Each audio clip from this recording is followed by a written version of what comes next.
waaw asalaamaaleykum wa rahmatulahi taala wa barakatuh. Fédération ànd liggéeyal Maam Thierno Birahim Mbacke en Côte d'Ivoire ci kilifteefu Serigne Khadim Thiam bëgg Thierno ak man seen mbokkum taalibe Khalid Mbacke moo leen di nuyu di ko teg ci loxol Serigne Khadim mi jëwriñu fédération ànd liggéeyal Maam Thierno Birahim bépp démb ci dimanche ji di ñaar fukki fan ak ñett ci weeru wolof 4 heures jotee la ma Bassirou Abdou Khoudous mu yore baatu Serigne Bassirou Anta dama sëñ Mountakha daf ko woo démb am lu mu ko sant na ko wax sëñ Abbas sëñ Bassirou Anta bi mu ñëwee wax ko sëñ Bass na ko bala ko yëkkati kàddoom na ma ko wax ko sëñ ko Maam Thierno wax ko Cheikh Astou Faye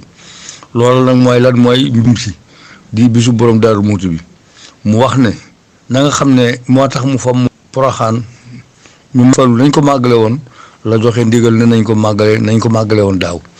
sëñ bi nag waaye daf ma wax ne man ci saa jëm bopp bala ko wax kenn na ma ko wax kon may danaa leen yëg waxee nag ci kàddoom danaa leen dégtal kàddoom ngeen dégg ko ci groupe bi ñëpp dégg ko waaye sëñ Bassirou Abdou Khoudous sëñ Mountakha ko woon dégg wax ko ne ko nañu def màggal gi nañ ko defe woon daaw sëñ Bassirou Anta ne ko bala nga koo yëkkati di ko wax kenn na ma ko wax ko sëñ